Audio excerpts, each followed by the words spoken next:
നമസ്കാരം. അപ്പോൾ ഞാനിതിൻ്റെ മുന്നോടിയായിട്ടൊരു ചെറിയ കുറിപ്പ് എഴുതി ഇട്ടിട്ടുണ്ടായിരുന്നു. നിങ്ങൾ ശ്രദ്ധിച്ച് കാണും. ഞാൻ ഫേസ്ബുക്കിൽ ഇട്ടിട്ടുണ്ടായിരുന്നു, അതുപോലെ നമ്മുടെ ഗ്രൂപ്പിലും ഇട്ടിട്ടുണ്ടായിരുന്നു. ഉപനിഷത്തുകളിൽ പറയുന്ന ഒരു സത്യം എന്തെന്നാൽ, സത്യത്തിൻ്റെ മുഖം ആവരണം ചെയ്യപ്പെട്ടിരിക്കുന്നു സ്വർണ്ണപാത്രം കൊണ്ട്. ഹിരൺമയേന പാത്രേണ സത്യസ്യാഭിഹിതം മുഖം. അപ്പോൾ ഈ സത്യത്തിൻ്റെ മുഖത്തെ ആവരണം ചെയ്തിരിക്കുന്ന ആ പാത്രങ്ങൾ ഏതൊക്കെയാണ്? കാര്യം ആ പാത്രങ്ങൾ ഏതൊക്കെയാണെന്ന് അറിഞ്ഞാൽ മാത്രമേ അതിൻ്റെ അപ്പുറത്ത് പോയിട്ട് നമുക്കതിനെ അൺകവർ ചെയ്ത് ആ സത്യം എന്താണെന്ന് അന്വേഷിക്കാൻ പറ്റൂ. ഇത് വളരെ ഗംഭീരമായിട്ടുള്ളൊരു പ്രസ്താവമാണ് ഉപനിഷത്തുകളിലെ. സത്യത്തിൻ്റെ മുഖം സ്വർണ്ണപാത്രം കൊണ്ട് മൂടി വച്ചിരിക്കുന്നു. അപ്പം നമ്മൾ അതിൽ നിന്ന് മാറിപ്പോവല്ല വേണ്ടത്, അവിടേക്ക് തന്നെ പോകണം, ആ സ്വർണ്ണപാത്രത്തിനടുത്തേക്ക് തന്നെ പോകണം. പക്ഷേ അതിൻ്റെ മൂടി തുറക്കണം. അതിനെ ട്രാൻസെൻഡ് ചെയ്ത് മൂടി തുറന്ന് അകത്ത് പ്രവേശിച്ചാൽ മാത്രമേ നമുക്ക് സത്യത്തെ എടുക്കാൻ സാധിക്കൂ. പലപ്പോഴും നമ്മൾക്ക് പറ്റുന്നത്, നമ്മൾ പാത്രത്തിൻ്റെ ഭംഗിയിൽ മയങ്ങിപ്പോവുകയും പാത്രത്തിനുള്ളിലിരിക്കുന്നതിനെക്കുറിച്ച് വിസ്മരിച്ചു പോവുകയും ചെയ്യുന്നു. രാമകൃഷ്ണദേവൻ പറയുന്ന ഗംഭീരമായിട്ടുള്ള ഒരു ഉപമയുണ്ട്. രാമകൃഷ്ണദേവൻ്റെ നാട്ടിൽ കൃഷിക്കാർ കൊയ്ത്ത് കഴിഞ്ഞ് അവരുടെ വിള സൂക്ഷിച്ചു വെച്ചിരിക്കുന്ന പത്തായപ്പുരയ്ക്ക് മുന്നിലായിട്ട് കുറച്ച് അവിലും മലരും ശർക്കരയും കൂടെ കുഴച്ച് വയ്ക്കും. എന്തിനാണ്? എലി അതെടുത്ത് കഴിക്കാൻ വേണ്ടി. എലി ഈ പത്തായപ്പുരയ്ക്ക് ഉള്ളിലേക്ക് വരും. പത്തായപ്പുരയിൽ നിന്ന് വിള മോഷ്ടിക്കാനായിട്ട് എലി വരും. അപ്പോൾ എലിയെ മിസ്ഗൈഡ് ചെയ്യാൻ വേണ്ടി, എലിയെ കബളിപ്പിക്കാൻ വേണ്ടി പത്തായപ്പുരയ്ക്ക് മുന്നിൽ കുറച്ച് ശർക്കരയും കുറച്ച് അവിലും മലരും എല്ലാം കൂടെ കുഴച്ച് വയ്ക്കും. അതോടുകൂടി പത്തായപ്പുര ലക്ഷ്യമാക്കി വന്ന എലി ഈ പറയുന്ന ചെറിയ അതിന് കിട്ടിയ ഒരു സമ്മാനവുമായിട്ട് അതിനെ ഡിസ്ട്രാക്റ്റ് ചെയ്യും, അതിൻ്റെ ശ്രദ്ധയെ വ്യതിചലിപ്പിക്കും. അങ്ങനെ ഒരു ഉപമ രാമകൃഷ്ണദേവൻ പറയാറുണ്ട്. രാമകൃഷ്ണദേവൻ പറയും, ഈശ്വരനാണ് പത്തായപ്പുര, അനന്തമായ ഐശ്വര്യങ്ങൾ ഇരിക്കുന്ന, അല്ലെങ്കിൽ സത്യം ഇരിക്കുന്ന ഈശ്വരനാണ് പത്തായപ്പുര. അപ്പോൾ ആ പത്തായപ്പുരയിലേക്ക് പ്രവേശിക്കാൻ ജീവന്മാരായ എലികൾക്ക് സാധിക്കുന്നില്ല. കാരണം എന്താണ്? പ്രപഞ്ചം ചെറിയ ചെറിയ സമ്മാനങ്ങൾ നമുക്ക് വേണ്ടി പുറത്തു വച്ചിരിക്കുന്നു. നമ്മൾ അതിൽ പെട്ടുപോകുന്നു.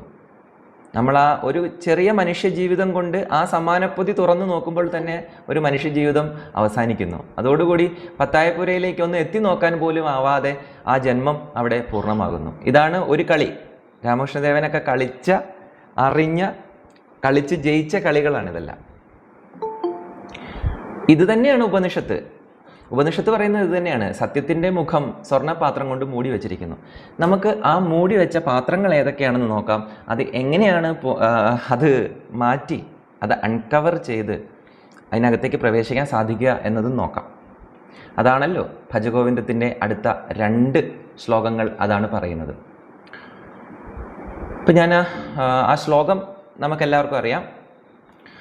ഭജഗോവിന്ദത്തിൻ്റെ 2ാമത്തെ ശ്ലോകം ഇങ്ങനെയാണ്: മൂഢ ജഹീഹി ധനാഗമ തൃഷ്ണാം കുരു സദ്ബുദ്ധിം മനസി വിതൃഷ്ണാം യല്ലഭസ്സേ നിജകർമ്മോപാത്തം വിത്തം തേന വിനോദയ ചിത്തം ഭജഗോവിന്ദം ഭജഗോവിന്ദം ഗോവിന്ദം ഭജ മൂഢമതേ. അപ്പോൾ ആദ്യത്തെ പാത്രം എന്താണ് എന്നാണ് ഇവിടെ പറയുന്നത്. ആദ്യത്തെ പാത്രം എന്താണ്? 2 പാത്രങ്ങളും നമുക്ക് ഊഹിക്കാവുന്നതേ ഉള്ളൂ. ഒന്ന് അർത്ഥവും മറ്റൊന്ന് കാമവും. ഇത് രണ്ടും പുരുഷാർത്ഥങ്ങളാണ്. അർത്ഥവും കാമവും പുരുഷാർത്ഥങ്ങൾ തന്നെയാണ്.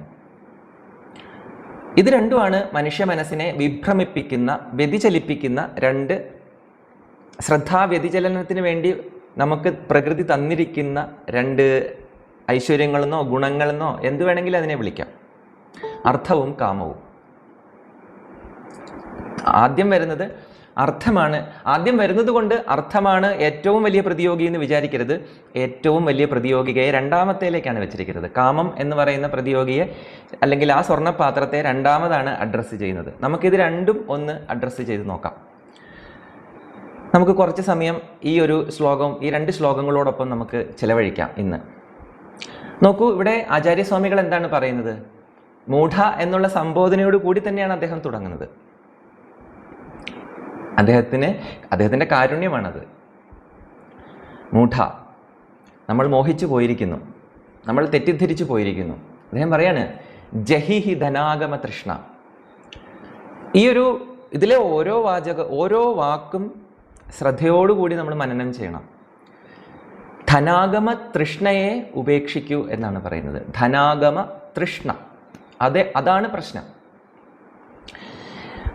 ഞാൻ അടക്കം പലരും ഇതിനെ ആദ്യ വായനയിൽ ഒരു 10-15 കൊല്ലം മുമ്പാണ് ആദ്യം ഭജഗോവിന്ദം വായിക്കുന്നത്. ആദ്യം ഞാനിതിനെ തെറ്റായിട്ടാണ് വായിച്ചത്. ഞാൻ മനസ്സിലാക്കിയത് പണം സമ്പാദിക്കുന്നതും പണത്തിന് വേണ്ടി ആഗ്രഹിക്കുന്നതും തെറ്റാണ്. നമ്മൾ ദാരിദ്ര്യത്തെ വരിക്കണം, ദാരിദ്ര്യത്തിൽ വസിക്കണം. ഏതെങ്കിലും രീതിയിൽ ധനം സമ്പാദിക്കുന്നത് തെറ്റായ ഒരു രീതിയാണ് എന്ന് ധരിച്ചു പോകും. ഇതിൻ്റെ ഞാൻ അന്ന് വായിച്ച വ്യാഖ്യാനവും ഏതാണ്ട് അതുപോലെയായിരുന്നു. ധനമെന്ന് പറഞ്ഞാൽ ആളെ കൊല്ലിയാണ്, ധനമെന്ന് പറഞ്ഞാൽ സാത്താനാണ്, ധനമെന്ന് പറയുന്നത് നമ്മൾ ജീവിതത്തിൽ കഷ്ടപ്പെട്ട് ദൂരെ മാറ്റി നിർത്തേണ്ടതാണ്. ഇങ്ങനെയൊക്കെയുള്ള ചില വ്യാഖ്യാനങ്ങൾ ആ സമയത്ത് വായിക്കുകയുണ്ടായി. അതിൻ്റെയൊക്കെ ഫലമായിട്ട് നമ്മൾ ധനത്തെ വില കുറച്ച് കണ്ടു. വാസ്തവത്തിൽ ഭാരതീയ സംസ്കാരം ധനത്തെയും അർത്ഥത്തെയും കാമത്തെയും ഒന്നും അങ്ങനെ മാറ്റി നിർത്തിയിട്ടില്ല. എല്ലാത്തിനും ദേവതാരൂപം നൽകി അതതിൻ്റെ സ്ഥാനത്ത് വയ്ക്കുകയാണ് ഭാരതീയ സംസ്കാരത്തിൽ സംഭവിച്ചിട്ടുള്ളത്. ഇത് മനസ്സിലാക്കുക ബുദ്ധിമുട്ടാണ്. നമുക്ക് 2 കാര്യങ്ങൾ എളുപ്പമാണ്. ഒന്നുകിൽ നമുക്ക് ധനത്തെ പൂർണ്ണമായിട്ടും ഒഴിവാക്കിയിട്ട് ദാരിദ്ര്യത്തെ വരിക്കാം. അതല്ലെങ്കിൽ ധനത്തിനു വേണ്ടി ജീവിക്കാം, പൂർണ്ണമായിട്ടും പണം എന്ന് പറഞ്ഞ ആർത്തിയോടുകൂടി ജീവിക്കാം. ഈ 2 മാർഗങ്ങളും എളുപ്പമാണ്. ഈ 2 മാർഗങ്ങളിലും മനുഷ്യർ ധാരാളം പോകാറുമുണ്ട്. പക്ഷെ ഇത് രണ്ടുമല്ല ഭഗവാൻ ആദി ശങ്കരാചാര്യർ ഇവിടെ പറയുന്നത്. ഇത് രണ്ടുമല്ല. മൂഢ ജഹീഹി ധനാഗമ തൃഷ്ണ എന്ന ആ തൃഷ്ണ എന്നുള്ള വാക്കാണ് പ്രധാനം. ധനാഗമം, ധനം വരണം എന്നുള്ള തൃഷ്ണ എന്ന് പറഞ്ഞാൽ വീണ്ടും ഉണ്ടാകുന്ന, ഒരിക്കലും സാഷിയേറ്റ് ചെയ്യപ്പെടാത്ത, ഒരിക്കലും സംതൃപ്തമാക്കപ്പെടാത്ത ഒരു അന്തർദാഹമാണ് തൃഷ്ണ. നമുക്കറിയാം 4 വർണ്ണങ്ങൾ ഭാരതത്തിലുണ്ട് അല്ലേ? ബ്രാഹ്മണ, ക്ഷത്രിയ, വൈശ്യ, ശൂദ്ര, ഇങ്ങനെ 4 വർണ്ണങ്ങളുണ്ട്. അതിൽ 3ാമത്തെ വർണ്ണം ആയിട്ടുള്ള വൈശ്യരെന്ന് പറയുന്നത് ധനം ജനറേറ്റ് ചെയ്യുന്ന, ഉൽപ്പാദിപ്പിക്കുന്നവരാണ്. ധനം എങ്ങനെ ഉൽപ്പാദിപ്പിക്കണം എന്ന് അറിയാവുന്നവരാണ് വൈശ്യരാവേണ്ടത്. അല്ലെങ്കിൽ അവരുടെ ഉള്ളിൽ ധനം ജനറേറ്റ്, എപ്രകാരം ധനത്തെ ഉൽപ്പാദിപ്പിക്കാം എന്ന് അവരുടെ കോശങ്ങളിലുണ്ട്. അവരുടെ സ്വധർമ്മമാണത്. അങ്ങനെയുള്ളവരെയാണ് നമ്മൾ വൈശ്യർ എന്ന് വിളിച്ചത്. ഇന്ന് അവർ സമൂഹത്തിൻ്റെ നട്ടെല്ലായിട്ട് നിൽക്കുന്നു. വൈശ്യർ ബ്രാഹ്മണനെയും ക്ഷത്രിയനെയും ശൂദ്രനെയും വർക്കിംഗ് ക്ലാസ്സിനെയും തിങ്കിങ് ക്ലാസ്സിനെയും ഭരിക്കുന്നവരെയൊക്കെ താങ്ങി നിർത്തുന്ന പില്ലറാണ് വൈശ്യൻ. ലോകത്തെവിടെയായാലും ഇന്ന് വൈശ്യനാണ്, അല്ലെങ്കിൽ ബിസിനസ് ക്ലാസ്സാണ് ഇന്ന് ലോകത്തെ നയിച്ചു കൊണ്ടുപോകുന്നത്. അത് മോശം കാര്യമൊന്നുമല്ല. ഇന്ന് ആത്മീയത പോലെയുള്ള കാര്യങ്ങൾ ഏറ്റവും കൂടുതൽ സംസാരിക്കപ്പെടുന്നതും ഏറ്റവും കൂടുതൽ മനനം ചെയ്യപ്പെടുന്നതും ബിസിനസ് ക്ലാസ്സിനിടയ്ക്കാണ്. ലോകത്ത് ഏറ്റവും കൂടുതൽ റിസ്ക് എടുക്കുന്ന മനുഷ്യർ, ധൈര്യപൂർവ്വം റിസ്ക് എടുക്കുന്ന മനുഷ്യർ ബിസിനസ് ക്ലാസ്സാണ്. അല്ലാണ്ട് ഭരിക്കുന്നവരോ അല്ലെങ്കിൽ ചിന്തിക്കുന്നവരോ വർക്കിംഗ് ക്ലാസ്സോ അല്ല. ഏറ്റവും കൂടുതൽ ജീവിതത്തിൽ പ്രതിസന്ധികളെ നേരിടാൻ തയ്യാറുള്ളവരും റിസ്ക് എടുത്ത് മുമ്പോട്ട് പോകാൻ തയ്യാറാകുന്നവരും, ഒരു ചൂതാട്ടക്കാരനെ പോലെ ജീവിതത്തെ സമീപിക്കുന്ന ധീരനായ മനുഷ്യൻ ആരാന്ന് ചോദിച്ചാൽ അവൻ വൈശ്യനാണ്, ബിസിനസ് ക്ലാസ്സുകാരനാണ്. പണത്തെ ഇൻവെസ്റ്റ് ചെയ്ത് പണത്തെ ഉൽപ്പാദിപ്പിക്കുന്ന ഒരു ആർട്ടാണ് അത് നമ്മൾ മനസ്സിലാക്കണം. അപ്പോൾ ധനാഗമ തൃഷ്ണ ഉപേക്ഷിക്കാനാണ് പറയുന്നത്. ഇവിടെ നമ്മൾ സൂക്ഷ്മമായിട്ട് മനസ്സിലാക്കണം. ഒരു ബിസിനസ്സുകാരൻ ധനാഗമ തൃഷ്ണ ഉള്ളവനാണോ അല്ലയോ ഒന്ന് ആലോചിച്ച് നോക്കൂ. ലോകത്തെ വിജയിച്ച എല്ലാ ബിസിനസ്സുകാരെയും എടുത്ത് നോക്കിയിട്ട് നിങ്ങൾ പറയൂ, അയാൾക്ക് ധനാഗമ തൃഷ്ണയുണ്ടോ? ധനാഗമ തൃഷ്ണ ഇല്ല. ധനാഗമ തൃഷ്ണ ആരിലുണ്ടോ അയാൾ കറപ്റ്റഡ് ആയിത്തീരും. ഒരു സംശയവും വേണ്ട. ഒരു ബിസിനസ്സുകാരനിൽ അത് ഉണ്ടെന്നിരിക്കട്ടെ. ഏറ്റവും കുറഞ്ഞ ഒരു ഉദാഹരണം എടുത്താൽ, ഒരു സെയിൽസ്മാനിൽ ധനാഗമ തൃഷ്ണ ഉണ്ട് എന്നിരിക്കട്ടെ, അയാൾക്ക് പണം സമ്പാദിക്കണം, അത് അയാളുടെ അൾട്ടിമേറ്റ് മോട്ടീവാണെങ്കിൽ അയാൾ കറപ്റ്റഡ് ആയി തീരും. ഇന്നല്ലെങ്കിൽ നാളെ അയാൾ പൊട്ടൻഷ്യലി കറപ്റ്റഡ് ആണ്. ഇന്നല്ലെങ്കിൽ നാളെ അയാൾ അതായി തീർന്നിരിക്കും. അയാൾ എന്ത് ചെയ്യും? ലാഭം വർദ്ധിപ്പിക്കും. കൊള്ള ലാഭം എടുത്തുകൊണ്ട് അയാൾ കച്ചവടത്തിലേക്ക് പോകും. ഇതാണ് ധനാഗമ തൃഷ്ണയുള്ള ഒരു കച്ചവടക്കാരൻ പെട്ടെന്ന് ചെയ്യുന്നത്. എന്താണ്? സാധനങ്ങളുടെ വില വർദ്ധിപ്പിക്കും, അത്രയേ ഉള്ളൂ. പക്ഷേ ഒരു ശരിയായ വൈശ്യൻ എന്താണ് ചെയ്യുന്നത്? വാല്യൂ ഇൻക്രീസ് ചെയ്യും. എന്താണ്? വില കൂട്ടുക അല്ലല്ലോ ചെയ്യുന്നത്. പിന്നെയോ അയാൾ എന്താണോ പ്രൊഡ്യൂസ് ചെയ്യുന്നത്, അയാൾ എന്താണോ സമൂഹത്തിലേക്ക് വെച്ച് നീട്ടുന്നത്, അതിൻ്റെ വാല്യൂ ഇൻക്രീസ് ചെയ്യും. വാല്യൂ ഇൻക്രീസ് ചെയ്യുമ്പോൾ എന്താ സംഭവിക്കുക? വാല്യൂ ഇൻക്രീസ് ചെയ്താൽ മണി വിൽ ഫോളോ, അതാണ് സംഭവിക്കുക. ഇതാണ് ഒരു ശരിയായ വൈശ്യനും ശരിയല്ലാത്ത കച്ചവടക്കാരനും തമ്മിലുള്ള വ്യത്യാസം. ധനാഗമ തൃഷ്ണയും ധനത്തെ ഉൽപ്പാദിപ്പിക്കാൻ അറിയുന്നവനും തമ്മിലുള്ള വ്യത്യാസം അതാണ്. അപ്പോൾ ധനാഗമ തൃഷ്ണ ഒഴിവാക്കി ധനത്തെ ഉൽപ്പാദിപ്പിക്കുകയാണ് നമ്മൾ വേണ്ടത്. ധനത്തെ ഉൽപ്പാദിപ്പിക്കണമെങ്കിൽ മൂല്യത്തെ വർദ്ധിപ്പിക്കുകയാണ് വേണ്ടത്. മൂല്യമാണ് ധനമായി മാറുന്നത്. നമ്മൾ എന്താണോ സമൂഹത്തിലേക്ക് കൊടുക്കുന്നത് അതിൻ്റെ മൂല്യം വർദ്ധിപ്പിക്കുക. അങ്ങനെ മൂല്യം വർദ്ധിപ്പിക്കുമ്പോൾ ലക്ഷ്മി എന്ന് പറയുന്നത് നമ്മളുടെ സംസ്കാരത്തിൽ ധനത്തിൻ്റെ ദേവതയാണ്. ലക്ഷ്മി നമ്മളെ പിന്തുടരുകയാണ് വേണ്ടത്. നമ്മൾ ലക്ഷ്മിയുടെ പുറകെ ഓടുകയല്ല വേണ്ടത്. ലക്ഷ്മി നമ്മളിലേക്ക് ആകർഷിക്കപ്പെടാൻ പറയുന്നത് എങ്ങനെയാണ്? നാരായണൻ നമ്മുടെ കൂടെ ഉണ്ടെങ്കിൽ ലക്ഷ്മി നമ്മളുടെ അടുത്തേക്ക് താനേ വരുമെന്നാണ് പറയുന്നത്. അപ്പോൾ മൂല്യം വർദ്ധിപ്പിക്കുക നമ്മൾ എന്ത് ചെയ്താലും. ഒരു അധ്യാപകൻ ധനാഗമ തൃഷ്ണയുണ്ടെങ്കിൽ അയാൾ കറപ്റ്റഡായിത്തീരും. ഒരു രാഷ്ട്രീയക്കാരൻ ധനാഗമ തൃഷ്ണയുണ്ടെങ്കിൽ അയാൾ കറപ്റ്റഡായിത്തീരും. ഏത് മേഖല എടുത്തോ, ഏത് മേഖലയിലും ഗുരുക്കന്മാർ അല്ലേ, നമ്മുടെ ഗുരുക്കന്മാർ, അവർക്ക് ധനാഗമ തൃഷ്ണയുണ്ടായതോടുകൂടി അവർ ഗുരുക്കന്മാരല്ലാതായി കഴിഞ്ഞു, ലഘുക്കളായി കഴിഞ്ഞു. അപ്പോൾ ഇതെല്ലാം നമ്മൾ ശ്രദ്ധിക്കണം. ധനാഗമ തൃഷ്ണ എവിടെ വരുന്നുവോ അവിടെ അവർ കറപ്റ്റഡ് ആകുന്നു, ഒരു സംശയം വേണ്ട. അത് ആത്മീയത മുതൽ ഏത് രംഗത്തെടുത്താലും ധനാഗമ തൃഷ്ണ വന്നാൽ കറപ്റ്റഡ് ആകും. അതുകൊണ്ടാണ് ഇവിടെ ആചാര്യ ഭഗവത്പാദർ പറയുന്നത് ധനാഗമ തൃഷ്ണയെ മറികടക്കുക, ഉപേക്ഷിക്കുക എന്ന് പറയുന്നത്. ഇവിടെ ഒന്ന് രണ്ട് മനോഹരമായിട്ടുള്ള ആശയങ്ങൾ ഞാൻ കഴിഞ്ഞ ദിവസം വായിച്ചപ്പോൾ മായ ഏഞ്ചലോ എന്ന് പറയുന്നൊരു പോയറ്റുണ്ട്, ഒരു അമേരിക്കൻ പോയറ്റുണ്ട്. അവർ പറയുന്നൊരു കാര്യമുണ്ട്, don't make money your goal. ഒരിക്കലും പണം എന്ന് പറയുന്നത് നിങ്ങളുടെ ജീവിതത്തിൻ്റെ ലക്ഷ്യമാകരുത് എന്നാണ് പറയുന്നത്. ഒരിക്കലും ആകരുത്. പിന്നെയോ അവർ പറയാണ്, instead pursue the things you love doing. നിങ്ങൾ എന്താണ് ചെയ്യേണ്ടത്? ഇത്ര മാത്രമേ ഉള്ളൂ. എന്താണോ നിങ്ങൾക്കിഷ്ടം, എന്ത് ചെയ്യുമ്പോഴാണോ നിങ്ങൾ സ്വയം മറക്കുന്നത്, എന്ത് ചെയ്യുമ്പോഴാണോ നിങ്ങൾ റിട്ടേണിനെ കുറിച്ച് ചിന്തിക്കാത്തത്, എന്ത് ചെയ്താലാണോ ക്ഷീണം തോന്നാത്തത്, എന്ത് ചെയ്താലാണോ കൂടുതൽ കൂടുതൽ ഊർജം ഉണ്ടായി വരുന്നത്, അത് ചെയ്തുകൊണ്ടേയിരിക്കുക. പിന്നെന്താ പറയുന്നത്? And then do them so well that people cannot take their eyes off you. അത് ഏറ്റവും മനോഹരമായി ചെയ്തേക്കുക, സമൂഹത്തിലേക്ക് കൊടുത്തേക്കുക. അങ്ങനെ നിങ്ങൾ ഏറ്റവും മനോഹരമായി അത് ചെയ്യുമ്പോൾ സമൂഹത്തിന് നിങ്ങളെ അവഗണിക്കാൻ പറ്റാത്ത ഒരു ഘട്ടം എത്തും. അത് അങ്ങനെ പോയിക്കൊണ്ടേയിരിക്കുക. ഒരിക്കലും ധനം എന്ന് പറയുന്നത് നമ്മുടെ ലക്ഷ്യമല്ല. ധനാഗമം എന്ന് പറയുന്നത് ഒരു ഘട്ടത്തിലും മനുഷ്യൻ്റെ ലക്ഷ്യമാകരുത്. അങ്ങനെ ആയിക്കഴിഞ്ഞാൽ അയാൾ കറപ്റ്റഡ് ആകും. കാര്യം ലീസ്റ്റ് എഫർട്ട് എന്ന് പറയുന്ന ഒരു മൈൻഡ് തിങ്കിങ് ഉണ്ട്. നമ്മളെപ്പോഴും ഏറ്റവും ലീസ്റ്റ് എഫർട്ടിലൂടെ ലക്ഷ്യത്തിലെത്താനേ ശ്രമിക്കൂ. അപ്പോൾ ധനാഗമം നമ്മളുടെ ലക്ഷ്യമായി തീർന്നാൽ അതിലേക്ക് ലീസ്റ്റ് എഫർട്ട് എന്ന് പറയുന്നത് കറപ്ഷനാണ്. ഏത് മേഖലയിലായാലും, രാഷ്ട്രീയത്തിലായാലും ആത്മീയതയിലായാലും അധ്യാപനത്തിലായാലും എവിടെയായാലും ധനാഗമമാണ് മുമ്പിലെങ്കിൽ അതിൻ്റെ ലീസ്റ്റ് എഫർട്ടിലേക്ക് മൈൻഡ് പോവുകയുള്ളൂ. അപ്പോൾ അതല്ല, അത് നമ്മുടെ ലക്ഷ്യമല്ല. നമ്മുടെ ലക്ഷ്യം എന്താണ്? മൂല്യം വർദ്ധിപ്പിക്കുക എന്നുള്ളതാണ്. എന്നാണ് ഭഗവാൻ പറയുന്നത്. അതിൻ്റെ അടുത്ത ശ്ലോകങ്ങളും അതുതന്നെയാണ് പറയുന്നത്. യല്ലഭസേ നിജ കർമ്മോപാത്തം വിത്തം തേന വിനോദയ ചിത്തം. ഇവിടെ കർമ്മം എന്ന് പറയുന്നത് വളരെ സൂക്ഷിച്ചാണ് ഉപയോഗിച്ചിരിക്കുന്നത്. ഇവിടെ കർമ്മം എന്ന് അദ്ദേഹം ഉദ്ദേശിച്ചിരിക്കുന്നത് സ്വധർമ്മത്തെയാണ്. നമുക്ക് സ്വധർമ്മം ചെയ്താൽ മാത്രമേ, അതും മനസ്സിലാക്കിയിരിക്കേണ്ട ഒരു രഹസ്യമാണ്, നമുക്ക് ഈ ധനാഗമ തൃഷ്ണ മനസ്സിൽ നിന്ന് പോകണമെങ്കിൽ എന്താണ് ചെയ്യേണ്ടത്? മറ്റൊരാളുടെ കർമ്മമോ ധർമ്മമോ നമ്മൾ കോപ്പി അടിച്ചാൽ നമുക്കൊരിക്കലും ധനാഗമ തൃഷ്ണ നമ്മളിൽ നിന്ന് പോവില്ല. പകരം എന്ത് ചെയ്താലാണോ നമ്മൾ സ്വയം മറക്കുന്നത്, എന്ത് ചെയ്താലാണോ നമ്മുടെ ഹാർട്ട് ആൻഡ് സോൾ പുറത്തു വരുന്നത്, എന്ത് ചെയ്താലാണോ നമ്മളല്ലാതായി തീർന്ന് നമ്മളുടെ ആത്മാവിഷ്കാരം പോലെ അത് സംഭവിക്കുന്നത്, അതാണ് നമ്മൾ ചെയ്യേണ്ടത്.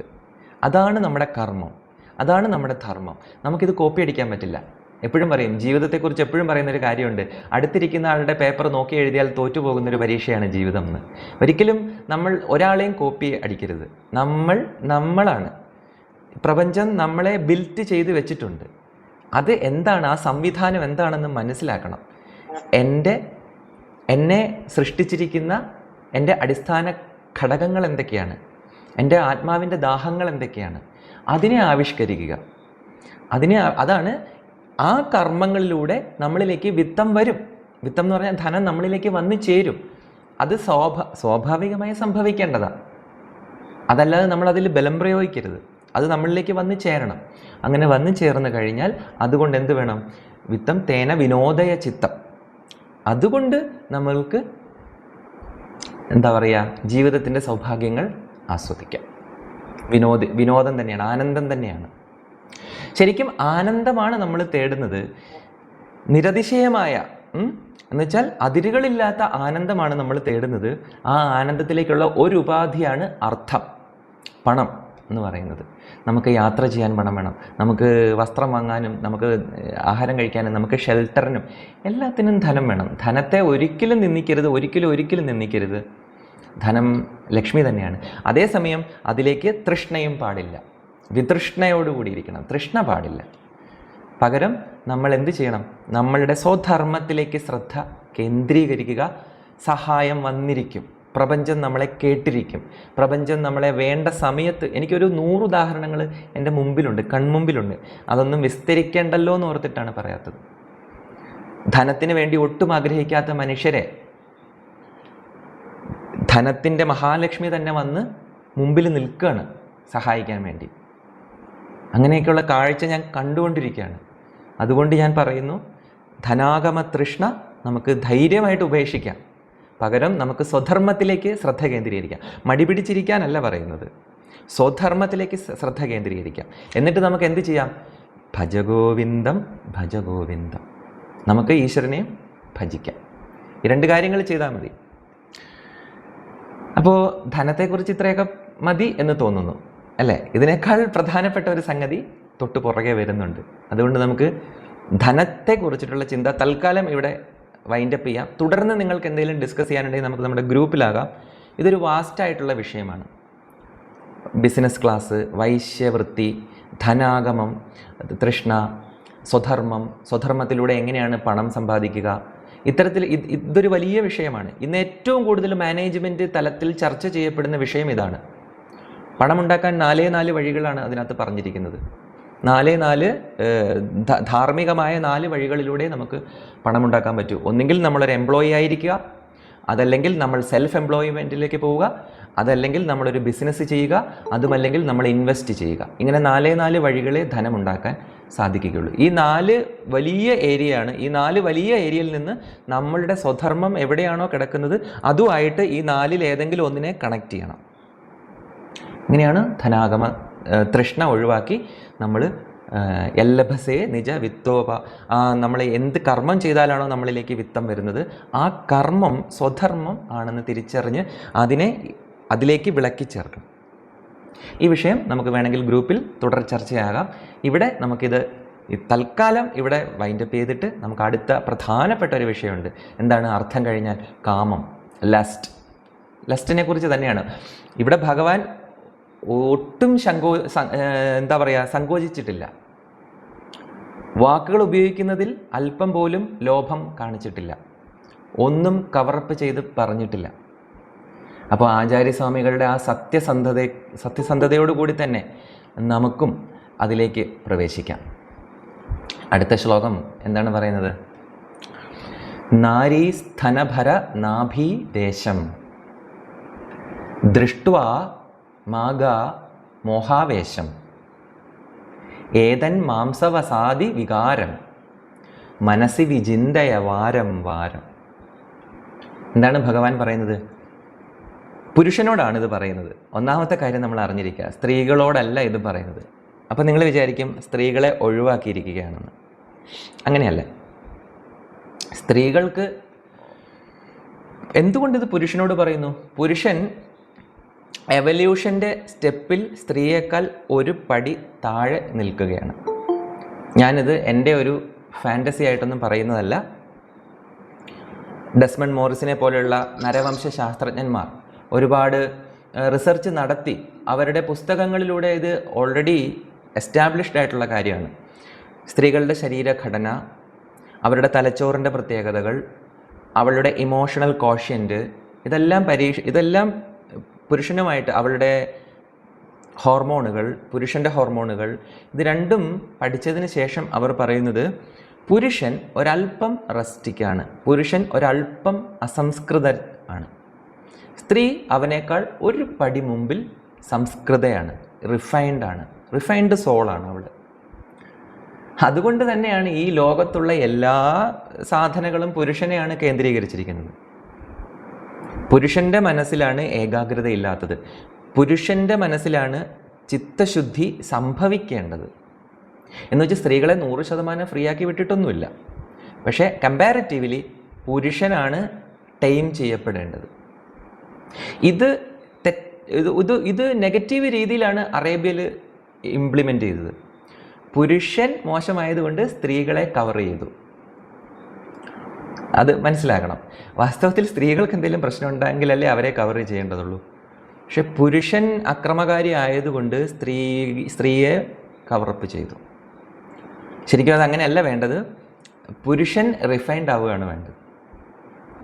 അതൊരു വലിയ വിഷയമാണത്. അപ്പോൾ ഇത് മനസ്സിലിരിക്കുക. ശങ്കരാചാര്യ സ്വാമികൾ മാത്രമല്ല, രാമകൃഷ്ണദേവനായാലും ഭാരതത്തിലെ മുഴുവൻ ഇത്തരത്തിലുള്ള ധർമ്മശാസ്ത്രങ്ങളും പുരുഷനോടാണ് സംസാരിച്ചിരിക്കുന്നത്. പ്രധാനമായിട്ടും പുരുഷൻ സ്വയം നിയന്ത്രിക്കുക. 2 കാര്യങ്ങളാണ് നമുക്ക് വേണ്ടത്. 1 ഏകാഗ്രത, 2 ചിത്തശുദ്ധി. ഈ 2 കാര്യങ്ങളെ മനുഷ്യന് വേണ്ടു. ഏത് അവസ്ഥയിൽ നിൽക്കുന്ന മനുഷ്യന് ഈ 2 കാര്യങ്ങൾ വേണം. ഏകാഗ്രത, നമ്മളൊന്ന് ആലോചിച്ച് നോക്കുക, നമുക്ക് ഏറ്റവും കുറവുള്ള സംഗതിയാണിത്. 3 സെക്കൻഡിനപ്പുറം മനസ്സ് നിൽക്കാത്ത മനുഷ്യരാണ് നമ്മൾ. അതിൽ തന്നെ ഈ ഒരു തലമുറ എന്ന് പറയുന്നത് 3 സെക്കൻഡിനപ്പുറം മനസ്സ് നമുക്ക് എവിടെയും കേന്ദ്രീകരിക്കാൻ സാധിക്കാത്തവരാണ്. പിന്നെ ചിത്തശുദ്ധി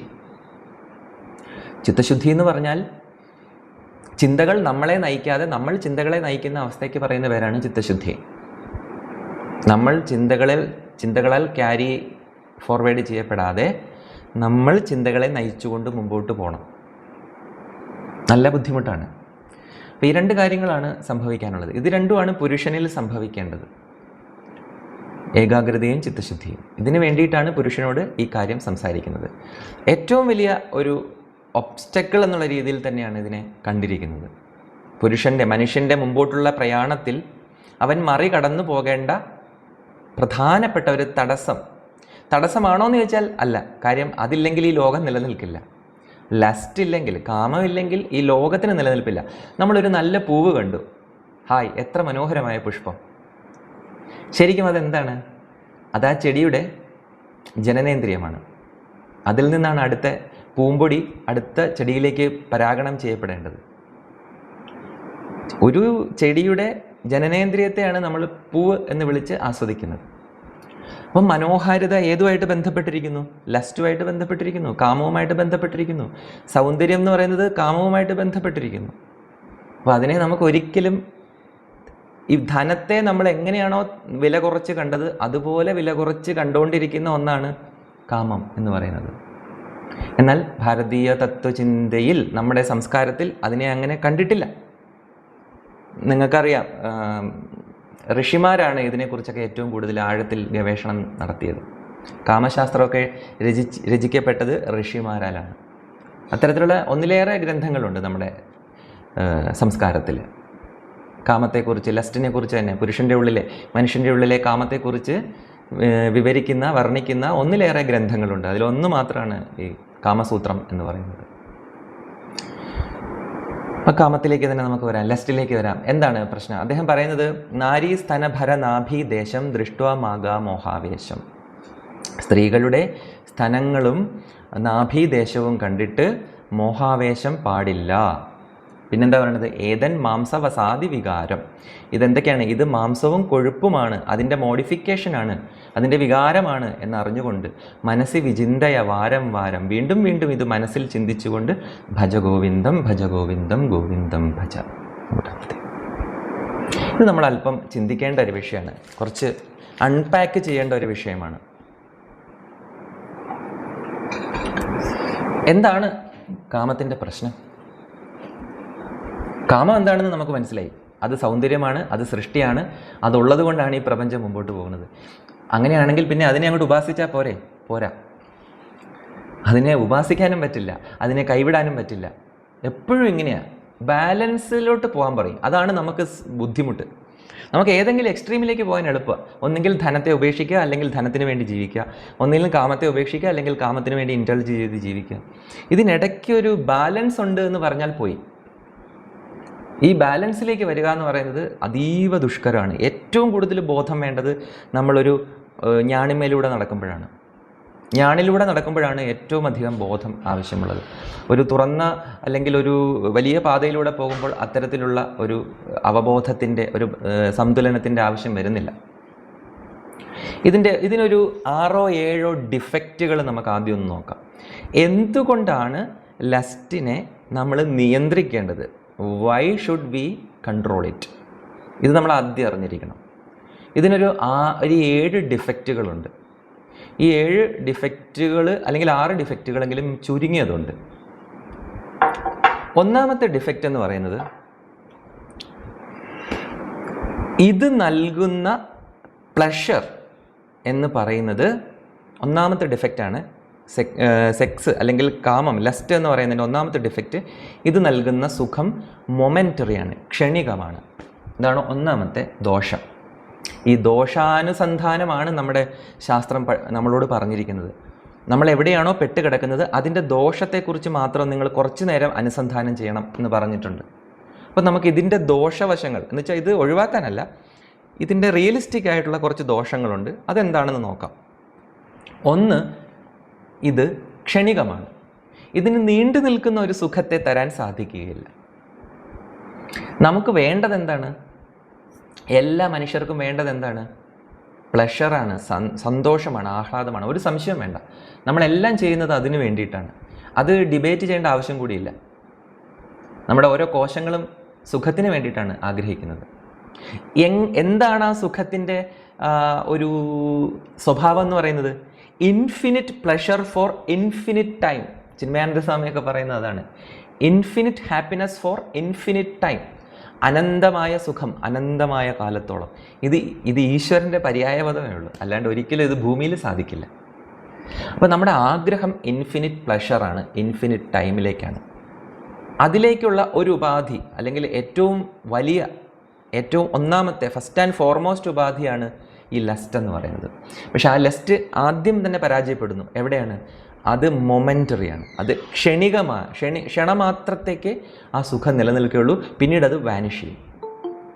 ആ അനുഭവിക്കുന്ന കുറച്ച് സമയം ഉണ്ടാവും, പിന്നീട് അതൊരു മെമ്മറി സമ്മാനിച്ചുകൊണ്ട്, ഒരു ഓർമ്മ സമ്മാനിച്ചുകൊണ്ട് അത് വാനിഷ് ചെയ്തു പോകും, അത് അപ്രത്യക്ഷമാകും.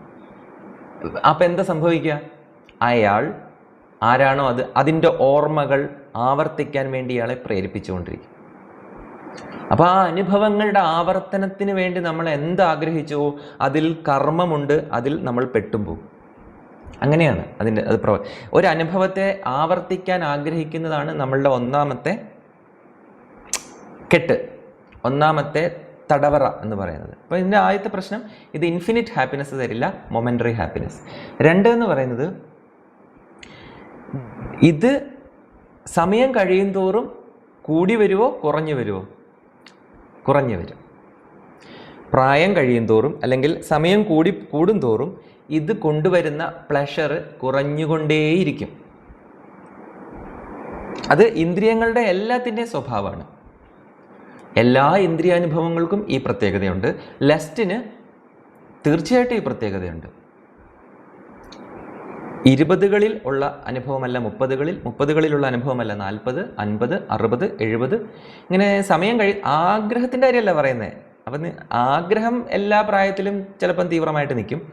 അനുഭവം, അത് കൊണ്ടുവരുന്ന അനുഭവം, അതിൻ്റെ തീഷ്ണത, അതിൻ്റെ തിളക്കം കുറഞ്ഞുകൊണ്ടേയിരിക്കും. കാര്യം പ്രകൃതിക്ക് നിങ്ങളെ എല്ലാ കാലത്തും റീപ്രൊഡക്റ്റീവായിട്ട് നിർത്താൻ ആഗ്രഹമില്ല. ഒരു നല്ല കാലം പ്രകൃതി നമുക്ക് തരും, അത് വളരെ കുറച്ചേ ഉണ്ടാവുള്ളൂ. ആ കാലത്ത് നമ്മൾ റീപ്രൊഡ്യൂസ് ചെയ്യുക, പിന്നീട് നമ്മൾ അതിൽ നിന്ന് മാറി നെക്സ്റ്റ് അടുത്ത സ്റ്റെപ്പിലേക്ക് പോകണമെന്നാണ് പ്രകൃതി ആഗ്രഹിക്കുക.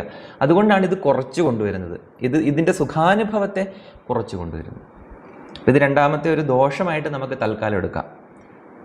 ആക്ച്വലി ഇത് ദോഷമല്ല, ഇതൊരു അനുഗ്രഹമാണ്. നമുക്ക് ഇതിൽ നിന്ന് പുറത്ത് കിടക്കാനുള്ളൊരു വഴിയാണ് കാണിച്ചു തരുന്നത്. പക്ഷെ നമുക്കിപ്പോൾ അതിൻ്റെ ഒരു ദോഷമായിട്ട് ഗണിക്കാം. കാലക്രമേണ ഇതിൻ്റെ തിളക്കം നഷ്ടമാകുന്നു. ഈ അനുഭവത്തിൻ്റെ തീവ്രത, ഈ അനുഭവത്തിൻ്റെ തീഷ്ണത നമുക്ക് നഷ്ടം ആയിത്തീരുന്നു.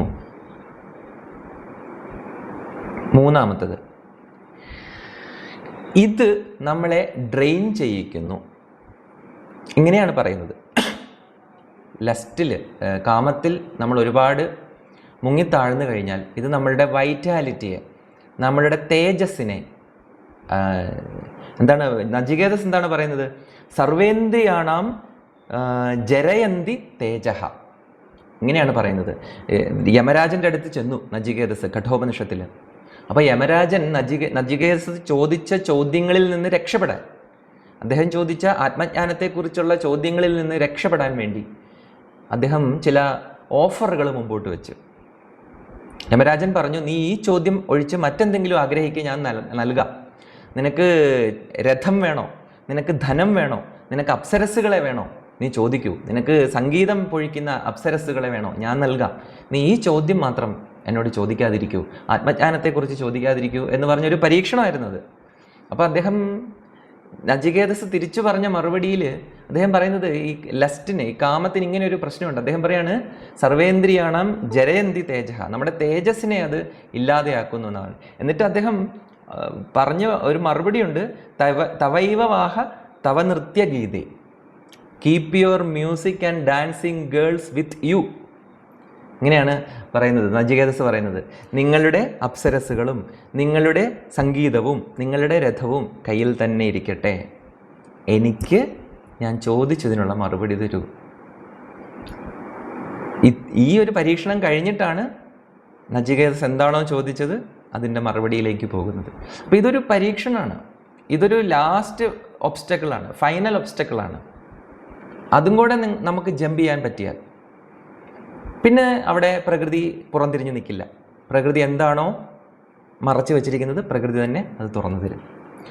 അപ്പോൾ ഇതിൻ്റെ മൂന്നാമത്തെ ഡിഫക്റ്റ് എന്താണ്? മൂന്നാമത്തെ ദോഷം എന്ന് പറഞ്ഞാൽ ഇത് നമ്മുടെ ഇന്ദ്രിയങ്ങളെ അല്ലെങ്കിൽ നമ്മളുടെ തേജസ്സിനെ, നമ്മുടെ ഉള്ളിലുള്ള ഓജസ്സിനെ നശിപ്പിച്ച് കളയുന്നു, ചോർത്തി കളയുന്നു. അമിതമായിട്ട് ഇതിൽ മാത്രമായി കഴിഞ്ഞാൽ ഒന്ന് ആലോചിച്ച് നോക്കൂ, നമുക്ക് ഒരു കർമ്മത്തിലും നമ്മുടെ പൂർണ്ണതയെ കൊണ്ടുവരാൻ സാധിക്കില്ല. ഈ കാമം നമ്മളിൽ മുന്നിട്ട് നിന്ന് കഴിഞ്ഞാൽ, കാമത്തെ നമ്മൾ ഒന്ന് പിടിച്ചില്ലെങ്കിൽ, ഒന്ന് കടിഞ്ഞാണിട്ടില്ലെങ്കിൽ നമ്മുടെ ഒരു കർമ്മവും നമുക്ക് അതിൻ്റെ പൂർണ്ണതയിൽ ആവിഷ്കരിക്കാൻ സാധിക്കില്ല. കാര്യം ഡൈവേർട്ട് ചെയ്ത ലിബിഡോ ആണ് നമ്മുടെ ക്രിയേറ്റിവിറ്റി എന്ന് പറയുന്നത്.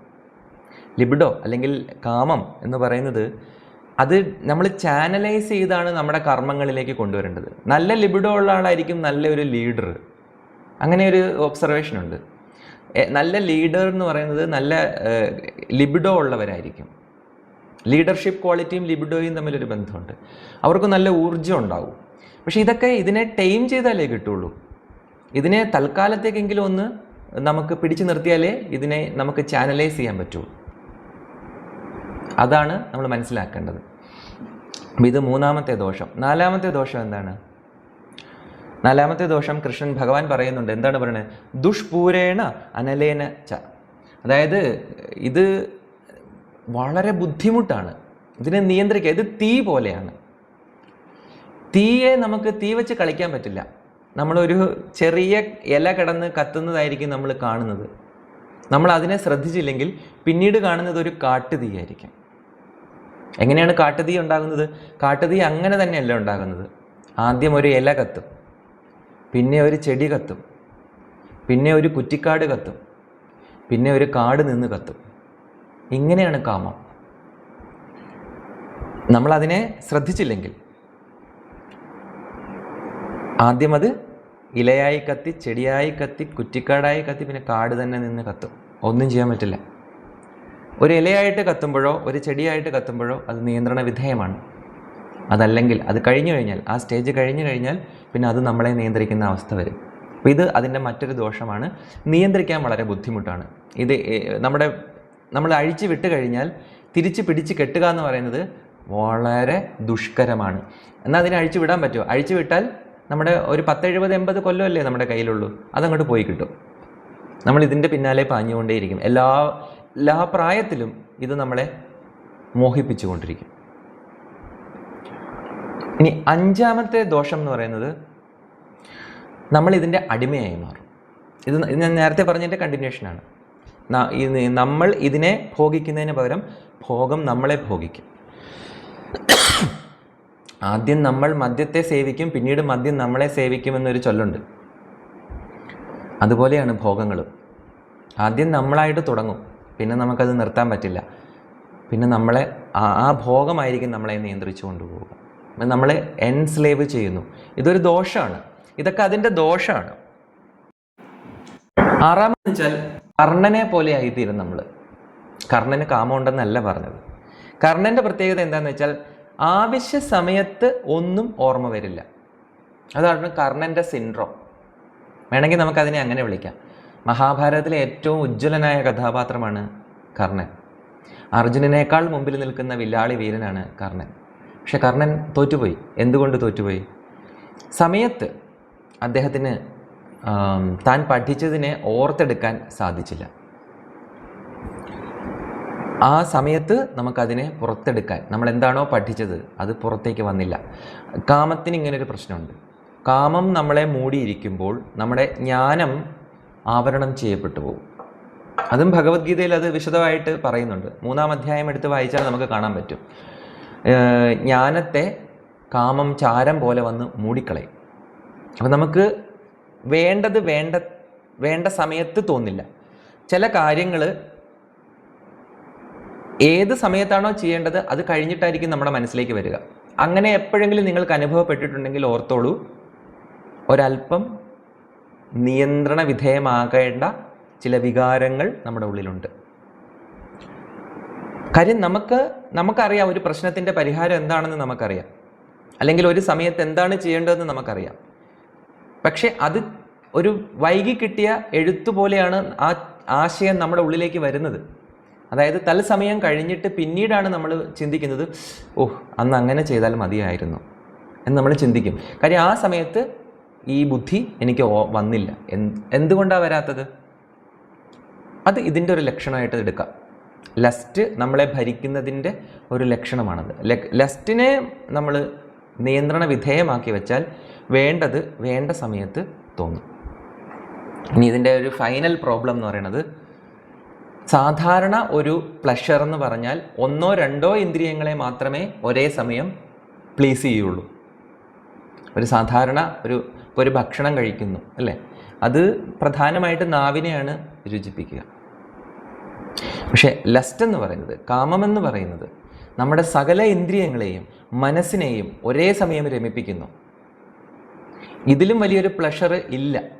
ഭൗതികമായിട്ട് ഇതിലും വലിയൊരു പ്ലഷർ ഇല്ല. അതുകൊണ്ടാണ് ശങ്കരാചാര്യസ്വാമികൾ തത്വബോധത്തിൽ ഉപസ്ഥസ്യ വിഷയം ആനന്ദം എന്ന് പറഞ്ഞത്.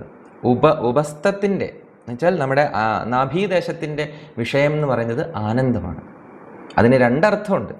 ഒന്ന്, നമ്മൾ കാമത്തെ ആവിഷ്കരിക്കുമ്പോൾ ഉണ്ടാകുന്ന ആനന്ദം. 2, കാമത്തെ തടഞ്ഞു നിർത്തുമ്പോൾ ഉണ്ടാകുന്ന ആനന്ദം. ഒന്ന് താഴേക്ക് ഒഴുകുമ്പോഴുണ്ടാകുന്ന ആനന്ദം, മറ്റൊന്ന് തിരികെ അതിൻ്റെ സ്രോതസ്സിലേക്ക് ഒഴുകുമ്പോഴുള്ള ആനന്ദം. 2ാമത്തെ ആനന്ദമാണ് സെലിബസി എന്ന് പൊതുവിൽ പറയപ്പെടുന്നത്, ബ്രഹ്മചര്യം എന്ന് പറയപ്പെടുന്നത്. അതും ആനന്ദം തന്നെയാണ്. ഇതിനെ തടയുന്നതും ആനന്ദം, ഇതിനെ തുറന്നു വിടുന്നതും ആനന്ദം. തടയുന്ന ആനന്ദം കുറച്ച് ഗുപ്തമാണ്, സീക്രട്ടാണ്, രഹസ്യമാണ്.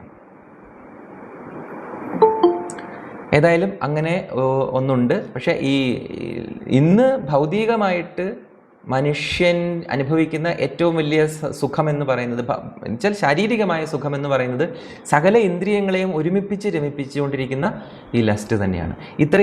ഇതൊരു ദോഷമാണ്. കാര്യം എന്താണ്? നമുക്ക് നിയന്ത്രിക്കാൻ, നമ്മുടെ നിയന്ത്രണം അവിടെ കൊണ്ടുവരിക എന്നുള്ളത് ഏകദേശം അസാധ്യമായിരിക്കാം. കാര്യം ഇത്രയേറെ ഒരു സുഖാനുഭവത്തെ തടഞ്ഞു നിർത്താൻ ഒരു മനുഷ്യനും സാധിക്കാതെ വരും. പക്ഷെ അതിനെ ആവിഷ്കരിക്കാൻ പറ്റുമോ? അതും സാധിക്കാതെ വരും. അപ്പോൾ അങ്ങനെ ഒരു ദയനീയമായ അവസ്ഥയിലേക്ക് മനുഷ്യൻ പോകും. അങ്ങനെ പോകാതിരിക്കാനാണ് പറയുന്നത് ഇത് കണ്ടിട്ട് മോഹാവേശം അരുത് എന്ന് പറയുന്നത്. പിന്നെ നമ്മുടെ മുമ്പിൽ എന്തുണ്ട് വഴി, അതും കൂടെ പറഞ്ഞില്ലെങ്കിൽ, അതും പറയുന്നുണ്ട് ഇതിൽ. ഈ ശ്ലോകത്തിൽ, ഈ കാച്ചിക്കുറുക്കിയ ശ്ലോകത്തിൽ അതും പറയുന്നുണ്ട്. നമ്മുടെ മുമ്പിൽ എന്താണ് വഴി, അതിൻ്റെ ദോഷങ്ങളെല്ലാം നമ്മൾ മനസ്സിലാക്കി എന്ത് ചെയ്യണം, ഒരു മനുഷ്യൻ അല്ലെങ്കിൽ ഒരു പുരുഷൻ എന്ത് ചെയ്യണം. സ്ത്രീകളെ ഉദ്ദേശിക്കുന്നുണ്ട്, പക്ഷെ പ്രധാനമായിട്ടും പുരുഷനോടാണ് പറയുന്നത്. അപ്പം എന്താണ് ചെയ്യേണ്ടത്? ഇത് അസാധ്യമായൊരു കാര്യമൊന്നുമല്ല. ഇപ്പം തുളസീദാസിൻ്റെ കഥ അറിയില്ലേ? തുളസീദാസിന് ഭാര്യയോട് വല്ലാത്ത പ്രതിപത്തിയായിരുന്നു. അദ്ദേഹം ഒരു നദി, രാത്രിയിൽ ഭാര്യയെ കാണാനുള്ള ആഗ്രഹം കൊണ്ട് ഗ്രാമത്തിലേക്ക് വരികയും അപ്പോൾ ഒരു നദി നിറഞ്ഞൊഴുകിക്കൊണ്ടിരിക്കുകയാണ്. അപകടകരമായിട്ടൊരു നദി ഒഴുകിക്കൊണ്ടിരിക്കുന്നു. പക്ഷേ അദ്ദേഹം ആ നദി മുറിച്ച് കടക്കുന്നു നീന്തി. എന്തിനാണ്? ഭാര്യയോട് തുറങ്ങാനുള്ള ആഗ്രഹം കൊണ്ട്, ലസ്റ്റ് കൊണ്ട്. ആ നദി മുറിച്ച് കടന്ന് വരുന്നു. തൻ്റെ വീട്ടിലെത്തിയപ്പോൾ പാതിരാത്രി കഴിഞ്ഞു, വീട് അടച്ചിട്ടിരിക്കുന്നു. അപ്പോൾ ഒരു കയറങ്ങാണ്ട് കിടക്കുന്നു. ആ കയറിലൂടെ പിടിച്ച് ഇയാൾ വീടിൻ്റെ മുകളിൽ കയറുന്നു. മുകളിൽ ചെന്ന് ഭാര്യയെ വിളിക്കുന്നു. അപ്പോൾ ഭാര്യ പുറത്തിറങ്ങി വരുന്നു. നോക്കുമ്പോൾ ഇയാൾ പിടിച്ച് കയറിയ കയറെന്ന് പറയുന്നത് ഒരു പെരുമ്പാമ്പായിരുന്നു. അപ്പോൾ ഭാര്യ ചോദിച്ചു, നിങ്ങൾ എന്നെ കാണാൻ വേണ്ടിയിട്ടാണോ ഇത്രയേറെ കഷ്ടപ്പെട്ട് ഈ രാത്രിയിൽ ഇവിടെ എത്തിയത്? നിങ്ങൾ എന്നെ കാണാനും എൻ്റെ കൂടെ കിടന്നുറങ്ങാനുള്ള ആഗ്രഹം കൊണ്ടാണോ എന്ന് ചോദിക്കുമ്പോൾ അതേന്ന് പറയും. ഇതിൻ്റെ 10-1 പ്രയത്നം നിങ്ങൾക്ക് നാണമില്ലേ മനുഷ്യ? നിങ്ങൾക്ക് ഇതിൻ്റെ 10-1 പ്രയത്നം ഈശ്വരന് വേണ്ടി ചിലവഴിച്ചിരുന്നെങ്കിൽ നിങ്ങൾക്ക് എന്നേ സാക്ഷാത്കാരം കിട്ടിപ്പോകുമായിരുന്നു. തുളസീദാസ് ഒന്നുകൂടെ ചോദിക്കും, എന്താ പറഞ്ഞേ, ഒന്നുകൂടെ പറയാമോ എന്ന് ചോദിക്കും. പറഞ്ഞു, നിങ്ങളിപ്പോൾ എനിക്ക് വേണ്ടി ചെയ്ത ഈ പ്രയത്നത്തിൻ്റെ 10-1 നിങ്ങൾക്ക് ഈശ്വരന് വേണ്ടി പ്രയത്നിക്കാൻ സാധിച്ചാൽ നിങ്ങൾക്ക് ജീവിതത്തിൽ ഈശ്വര സാക്ഷാത്കാരമുണ്ടാകും. മൂന്നാമത് പറയിപ്പിച്ചില്ല. അപ്പോൾ തിരിഞ്ഞു നടന്നു തുളസീദാസ്. അങ്ങനെയാണ് നമ്മളിന്ന് കാണുന്ന രാമചരിതമാനസം എഴുതിയ ആ മഹാഭക്തനായിട്ടുള്ള തുളസീദാസ് വന്നത്. ആ നിമിഷം തീർന്നു. ആ കാമം അവിടെ അവസാനിച്ചു, എരിഞ്ഞില്ലാണ്ടായി. അവയർനെസ്സിൽ അവബോധം ഉദിച്ചപ്പോൾ കാമം ഒന്നുമല്ലാണ്ടായി മാറി. അതാണ് ഭഗവത്ഗീത 3-ാം അധ്യായത്തിൽ കൃഷ്ണൻ അർജുനനോട് പറയുന്നത്, കർണനല്ല നിന്റെ ശത്രു, ദുര്യോധനനല്ല നിന്റെ ശത്രു, ഭീഷ്മരോ ദ്രോണരോ അല്ല നിന്റെ ശത്രു. അതിൽ 49-ാമത്തെ ശ്ലോകമാണെന്ന് തോന്നുന്നു. അതിൽ പറയുന്നുണ്ട്, ജഹി ശത്രും മഹാബാഹോ കാമരൂപം ദുരാസദം എന്ന് പറയുന്നുണ്ട്. കാമരൂപത്തിലുള്ള ആ ഭയാനകനായ ആ ശത്രുവിനെ ജയിക്കൂ അർജുന എന്നാണ് പറയുന്നത്. അല്ലാതെ ദുര്യോധനനെയോ കർണനെയോ എവിടെയെങ്കിലും പറയുന്നുണ്ടോ ഭഗവത്ഗീതയിൽ നീ കർണനെ ജയിക്കൂ, നീ ഭീഷ്മരെ ജയിക്കൂ, നീ ദുര്യോധനനെ ജയിക്കൂ എന്ന് പറയുന്നില്ല. പക്ഷെ ജയിക്കേണ്ട ശത്രുവിനെ കുറിച്ച് പറയുന്നുണ്ട്, കാമരൂപം, കാമത്തെ ജയിക്കൂ എന്ന് പറയുന്നത്. ഇവിടെ തുളസീദാസിന് ആ നിമിഷം അതിൽ നിന്ന് മുക്തിയുണ്ടായി. ഇതുപോലെ തന്നെയാണ് ഈ നയനാർമാരിൽ, 63 നയനാർമാരിൽ തിരുനീലകണ്ഠർ എന്ന് പറയുന്ന ഒരു നയനാരുണ്ട്. നയനാർ എന്ന് പറഞ്ഞാൽ അറിയാമല്ലോ, ശൈവഭക്തന്മാരാണ്. അപ്പം ഇദ്ദേഹം പണ്ട് കാലത്ത് തമിഴ്നാട്ടിൽ ജീവിച്ചിരുന്ന ഒരു സാധാരണ മനുഷ്യനാണ്. എനിക്ക് തോന്നുന്നു അദ്ദേഹം ഒരു കച്ചവടക്കാരനോ അങ്ങനെ എന്തോണ്.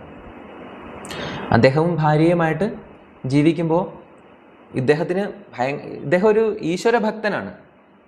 പക്ഷെ ഇദ്ദേഹത്തിന് ലസ്റ്റ് കൂടുതലാണ്. അപ്പോൾ ഇത് ഒരിക്കൽ ഭാര്യ കണ്ടുപിടിക്കും. ഇദ്ദേഹത്തിന് പരസ്ത്രീകളുമായിട്ട് ബന്ധമുള്ള കാര്യം ഭാര്യ കണ്ടെത്തും. ഭാര്യ കണ്ടെത്തിയിട്ട് ഭാര്യ പറയുന്ന കാര്യം എന്താണെന്നറിയാം, നീലകണ്ഠനെ ഓർത്ത് ഞാൻ പറയുന്നു, ഇനി നിങ്ങൾ എന്നെയും തുടരുത്, വേറെ സ്ത്രീകളെയും തുടരുത് എന്ന് പറയും. ആ ഒറ്റ വാചകത്തിൽ തീർന്നു. തിരുനീലകണ്ഠർ നയനാരായി മാറി. അദ്ദേഹത്തിന് മുമ്പിലുള്ള ഒരേ ഒരു ഒബ്സ്റ്റക്കിൾ അതായിരുന്നു. അപ്പോൾ ആ ഭാര്യ പറയാണ്, ഇനി എന്നെയും തുടരുത്, ഒരു സ്ത്രീയെ നിങ്ങൾ തുടരുത്. തൊട്ടിട്ടില്ല, ശിഷ്ടജന്മം തൊട്ടിട്ടില്ല. അവസാനം അത് അതിൻ്റെ ആ സ്റ്റോറിയുടെ അവസാനമുണ്ട്. അത് നല്ല രസമാണ് അത്. അപ്പോൾ ഇങ്ങനെയൊക്കെ സംഭവിക്കും. ഇതും പുരുഷനാണ്. ഈ പറയുന്ന എല്ലാ ദോഷവുമുള്ള പുരുഷൻ തന്നെയാണ്. പക്ഷെ ഇങ്ങനെ ഒരു സാധ്യത അവിടെയുണ്ട്. പക്ഷേ ഇതല്ല കേട്ടോ, ഇത് നമുക്ക് മാതൃകയാക്കാൻ പറ്റില്ല. കാര്യം ഇവിടെ എന്താ സംഭവിച്ചതെന്ന് പുറമേ നിന്ന് നോക്കിയാൽ നമുക്ക് മനസ്സിലാവില്ല. നമ്മൾ വിചാരിക്കും ഇവർ സപ്രസ് ചെയ്തതെന്ന്. സപ്രസ് ചെയ്താൽ പോയി. നമ്മൾ എന്തിനെ സപ്രസ് ചെയ്യുന്നുവോ അതെന്ത് ചെയ്യും? അത് അവിടെ പ്രഷർ കുക്കർ പോലെ അതിൽ പ്രഷർ വന്നുകൊണ്ടേയിരിക്കും. സപ്രസ് ചെയ്താൽ അത് ഇവരെയൊക്കെ തെറ്റായ രീതിയിൽ മാതൃകയാക്കി സപ്രസ് ചെയ്ത് കഴിഞ്ഞാൽ പ്രഷർ കുക്കർ പോലെയാവും. പിന്നെ എന്തേ പാടൂ? ഭഗവാൻ ഇവിടെ പറഞ്ഞേക്കണേ എന്താണ്? സപ്രസ് ചെയ്യാതെ സബ്ലിമേറ്റ് ചെയ്യൂ എന്നാണ് പറഞ്ഞേക്കണേ. 2 രീതിയുണ്ട് സബ്ലിമേറ്റ് ചെയ്യാൻ. ഒന്ന് താന്ത്രിക രീതി, പിന്നൊന്ന് വൈദിക രീതി. താന്ത്രിക രീതിയിലെ സബ്ലിമേഷൻ എങ്ങനെയാണ്? പഞ്ചമകാര സാധനയിലൂടെ നമുക്കിതിൻ്റെ പുറത്തു പോകാം. പഞ്ചമകാര സാധന നിങ്ങൾക്കെല്ലാം കേട്ടിട്ടുണ്ടാകും. മദ്യം, മാംസം, മത്സ്യം, മുദ്ര, മൈഥുനം. മൈഥുനം എന്ന് പറഞ്ഞാൽ ലസ്റ്റാണ്. ഇത് 5ഉം അനുഷ്ഠിച്ചുകൊണ്ട് ഇതിനെ ട്രാൻസെൻഡ് ചെയ്ത് പോവുക, ഇതിനെ അതിജീവിച്ച് പോവുക. ഇതാണ് പഞ്ചമകാര സാധന. പക്ഷേ രാമകൃഷ്ണദേവനെ പോലെയുള്ള മഹത്തുക്കൾ പറയുന്നത് സാധാരണക്കാർക്ക് പറഞ്ഞിട്ടുള്ള വഴിയല്ല അത്. ഇതിന് ഒരു മിന്നൽ പിണർ പോലെ നിങ്ങളെ രക്ഷിക്കാൻ സാധിക്കും. തന്ത്രത്തിലെ വാമാചാരത്തിന് ഒരു മിന്നൽ പിണർ കണക്കെ ജീവിതത്തിൻ്റെ സാക്ഷാത്കാരത്തിലേക്ക് ഒരു സാധകനെ കൊണ്ടുവന്നെത്തിക്കാൻ സാധിക്കും. പക്ഷേ 100-ൽ 99 പേരും പരാജയപ്പെടും. അവർ മദ്യവും മാംസവും മൈഥുനവും ഒക്കെ ആയിട്ട് ജീവിതം തീർക്കും. ഒരിക്കലും ഈശ്വരനെ കണ്ടെത്തില്ല. അതത്രയ്ക്കും ബുദ്ധിമുട്ടേറിയൊരു വഴിയാണ്. പക്ഷേ അതെന്ന് വെച്ചാൽ ഒരു ഉദാഹരണം പറയുന്നത്, ഒരു ചുഴിയിൽപ്പെട്ടാൽ എങ്ങനെയാണ് നമ്മൾ രക്ഷപ്പെടുന്നത്, അതുപോലെയാണ് തന്ത്രത്തിലൂടെ ലൈംഗികതയിൽ നിന്ന് രക്ഷപ്പെടുന്നത്. ഈ ചുഴിയിൽപ്പെട്ടാൽ നമ്മൾ എന്താ ചെയ്യേണ്ടത്? നമ്മളൊരു വെള്ളത്തിലിറങ്ങി പെട്ടെന്ന് ചുഴിയിൽപ്പെട്ടു.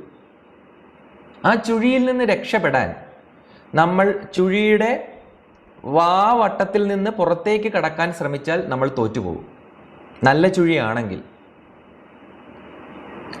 നമ്മളെ താഴേക്ക് പിടിച്ചു വലിക്കുന്ന ആ ശക്തിയെ മറികടന്നുകൊണ്ട് നമുക്ക് ചുഴിയുടെ പുറത്തേക്ക് നീന്തി രക്ഷപ്പെടാൻ ശ്രമിച്ചാൽ ഒരു നല്ല നീന്തൽക്കാരന് പോലും സാധിക്കുകയില്ല. അതുകൊണ്ടാണ് ധാരാളം ചെറുപ്പക്കാർ വെള്ളത്തിൽ വീണ് മരിക്കുന്നത്, ഈ ചുഴിയിൽ പെടുന്നത് കൊണ്ടാണ്. അല്ലെങ്കിൽ ഈ നീന്തൽ അറിയാവുന്നവർ നമ്മൾ കണ്ടു നിൽക്കി അവർ മുങ്ങിപ്പോകും. എന്തുകൊണ്ടാണ്? ആ ഭാഗത്ത് ചുഴിയുണ്ട്.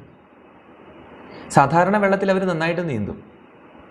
പക്ഷേ ഈ ചുഴിയിൽപ്പെട്ടാൽ ചുഴി നമ്മളെ താഴേക്ക് പിടിച്ച് വലിക്കും. ഒരു ഡെത്ത് റോളാണത്. ഇങ്ങനെ നമ്മളെ കറങ്ങിക്കൊണ്ടുപോകും താഴോട്ട്. ആ ഡെത്ത് റോളിൽ നിന്ന് നമുക്ക് എങ്ങനെ രക്ഷപ്പെടാൻ പറ്റും? തന്ത്രത്തിൻ്റെ വഴിയിലേ അതിൽ രക്ഷപ്പെടാൻ പറ്റും. എന്താണ് തന്ത്രത്തിൻ്റെ വഴി? എങ്ങോട്ടാണോ പിടിച്ച് വലിക്കുന്നത് അങ്ങോട്ട് പോവുക. ഭയങ്കര മനസാന്നിധ്യം ആവശ്യമുള്ള ഒന്നാണ്. ചുഴി താഴേക്കാണ് നമ്മളെ പിടിച്ചു വലിക്കുന്നതെങ്കിൽ താഴേക്ക് പോവുക, പേടിക്കാതെ ശ്വാസം എടുത്തുകൊണ്ട് താഴേക്ക് പോവുക. താഴേക്ക് പോകും തോറും ചുഴിയുടെ വിസ്താരം കുറഞ്ഞു വരും. അങ്ങനെ അതിൻ്റെ അടിയിലെത്തുമ്പോൾ നമുക്ക് രക്ഷപ്പെടാം. ഈ ഒരൊറ്റ വഴിയേ ഉള്ളൂ. പക്ഷേ ഇത് വളരെ റിസ്ക്കിയാണ് ഈ വഴി. എന്താ കാര്യം എന്ന് പറഞ്ഞാൽ, നമ്മളിതിൽ ശ്വാസം വേണ്ടത്ര എടുത്തിട്ടില്ലെങ്കിൽ ഈ ചുഴിയിൽ തന്നെ പെട്ടുപോകും. പക്ഷേ ഇതിൻ്റെ താഴെ വന്നാൽ മാത്രമേ നമുക്ക് പുറത്ത് കിടക്കാൻ പറ്റൂ. താഴെയാണ് ഏറ്റവും ദുർബലം. മുകളിൽ അത് ഭയങ്കര സ്ട്രോങ് ആയിരിക്കും. അത് വലിയൊരു വട്ടമായിരിക്കും മുകളിൽ. താഴേക്ക് വരുമ്പോൾ അതൊരു ചെറിയ ഡോട്ടായിരിക്കും. അത് പൊട്ടിച്ച് പുറത്തിറങ്ങാൻ എളുപ്പമാണ്. ഇതുപോലെയാണ് താന്ത്രികമായ വഴിയിലൂടെ നമ്മൾ ലൈംഗികതയിൽ നിന്ന് രക്ഷപ്പെടാൻ നോക്കുന്നത്. നമ്മൾ താഴേക്ക് പോയാൽ പേടിച്ച് ശ്വാസം മുട്ടി കൈകാലിട്ടടിച്ച് മരിച്ചു പോകും. അതേ സംഭവിക്കൂ. 100 പേര് ശ്രമിച്ചാൽ ഒരാളെങ്ങാനും താഴെ കൂടെ രക്ഷപ്പെടും. ബാക്കി 99 പേരും പെട്ടു. പിന്നെ എന്തുണ്ട് വഴി? വൈദികമായ വഴിയാണ് സബ്ലിമേഷൻ. സപ്രഷൻ അല്ല, സബ്ലിമേഷൻ. എന്താണ് സബ്ലിമേഷൻ എന്നും കൂടെ പറഞ്ഞാൽ നമ്മൾ ഈ ശ്ലോകത്തിൻ്റെ മനനത്തിനോട് നമ്മൾ നീതി പുലർത്തി എന്ന് പറയാം. കാര്യം ഭഗവാൻ ആദിശങ്കരാചാര്യർ അവിടെ ഒരു ശ്ലോകം നമുക്കായി ബാക്കി വെച്ചിട്ടുണ്ട്. സബ്ലിമേഷൻ എന്താണെന്ന് നമ്മളോട് പറഞ്ഞു തരുന്ന ഒരു ശ്ലോകം അവിടെ ബാക്കി വെച്ചിട്ടുണ്ട്. എന്താണ് അദ്ദേഹം പറഞ്ഞിരിക്കുന്നത്? ഏതൻ മാംസവസാദി വികാരം മനസ്സി വിചിന്തയ വാരം വാരം ഭജ ഗോവിന്ദം ഗോവിന്ദം ഭജ മൂഢമതി. ഈ ഒരു വരിയും കൂടെ അൺപാക്ക് ചെയ്താൽ നമുക്കിതിനോട് നീതി പുലർത്താം. അപ്പോൾ സബ്ലിമേഷൻ എന്താണ്? സബ്ലിമേഷൻ എന്ന് പറഞ്ഞാൽ ലൈംഗികതയെ നമ്മൾ സപ്രസ് ചെയ്യുകയല്ല, സബ്ലിമേറ്റ് ചെയ്യുകയാണ് വേണ്ടത്. എന്താണ് സബ്ലിമേഷൻ? 3 ഘട്ടങ്ങളാണ് സബ്ലിമേഷൻ ഉള്ളത്. ഒന്ന്, അതിൻ്റെ ഡിഫക്റ്റുകൾ എന്തൊക്കെയാണെന്ന് നിരന്തരം മറന്നു പോകാതിരിക്കുക, ഓർത്തുകൊണ്ടിരിക്കുക. ഡിഫക്റ്റുകൾ എന്തൊക്കെയാണ്? നമ്മൾ 6 ഡിഫക്റ്റുകൾ പറഞ്ഞു പ്രധാനമായിട്ട്. അത് മൊമെൻ്ററിയാണ്, അത് അനുഭവിക്കും തോറും അതിൻ്റെ സുഖം കുറഞ്ഞു വരും, അത് നമ്മളെ എൻസ്ലേവ് ചെയ്യും, അത് നമ്മൾ പഠിച്ചതൊക്കെ മറന്നു പോകും. ഇങ്ങനെ ഒരു 6 ദോഷങ്ങളുണ്ട് ഇതിന്. അത് ജരയന്തി തേജഹ അല്ലേ, നമ്മളുടെ തേജസ്സിനെ നശിപ്പിക്കുന്നതാണ്. 6 ദോഷങ്ങളെ വീണ്ടും വീണ്ടും മനസ്സി വിചിന്തയ വാരം വാരം വീണ്ടും വീണ്ടും ചിന്തിച്ചുകൊണ്ടിരിക്കുക. രണ്ടാമത് വളരെ മനോഹരമായിട്ടുള്ള ഒരു സാങ്കേതികത്വമാണ് നമുക്ക് നൽകിയിരിക്കുന്നത്. എന്താണ്? ഭഗവാന്റെ ആ വരി ശ്രദ്ധിച്ചു നോക്കൂ. ഏതൻ മാംസവസാദി വികാരം. ഈ സ്ത്രീകളുടെ സൗന്ദര്യം എന്ന് പറയുന്നത്, അല്ലെങ്കിൽ ശരീരത്തിൻ്റെ സൗന്ദര്യം എന്ന് പറയുന്നത് എന്താണ്?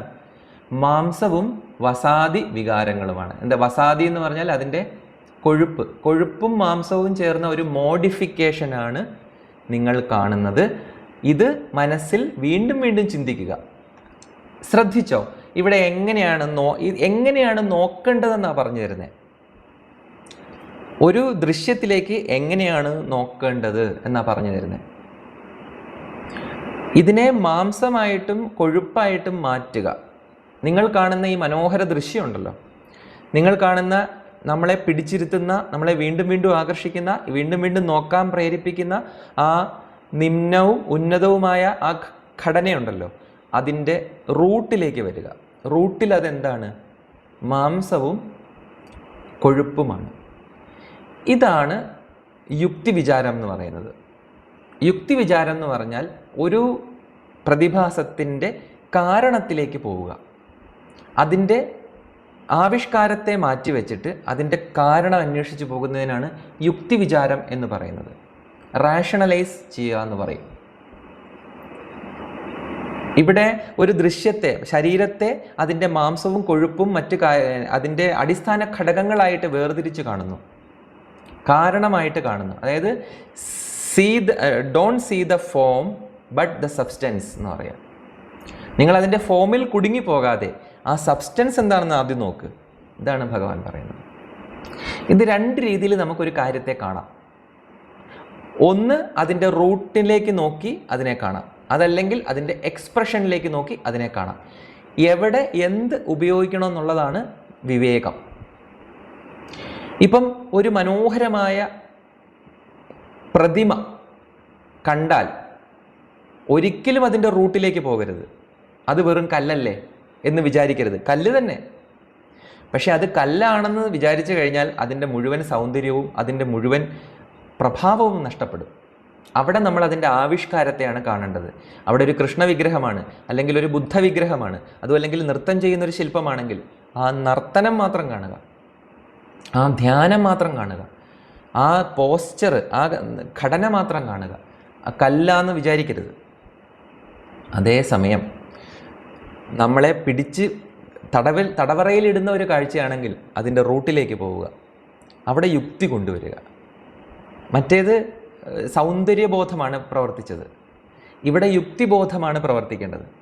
ഇതുകൊണ്ടാണ് ഞാൻ പറയുന്നത്, ഞാൻ എപ്പോഴും എൻ്റെ കുട്ടികളോടും സുഹൃത്തുക്കളോടൊക്കെ പറയും, യുക്തിവാദം ദൈവമില്ല എന്ന് പറയുന്നതല്ല യുക്തിവാദം. ശരിക്കുള്ള യുക്തിവാദം എന്ന് പറഞ്ഞാൽ നമ്മളെ തടവറയിലാക്കുന്ന വികാരങ്ങൾ വരുമ്പോൾ അതിൻ്റെ സയൻറ്റിഫിക്കായിട്ട് റെഡ്യൂസ് ചെയ്യാൻ നമുക്ക് സാധിക്കുന്നുണ്ടെങ്കിൽ അതാണ് യുക്തി. അല്ലാതെ ഇപ്പോൾ ഈ ദൈവമില്ല എന്ന് പറയാൻ, അല്ലെങ്കിൽ ഒരു അമ്പലത്തിൽ പോയിട്ട് ആ കല്ലിൽ എവിടെയാണ് ദൈവം എന്ന് ചോദിക്കാൻ വലിയ യുക്തിയൊന്നും ആവശ്യമില്ല.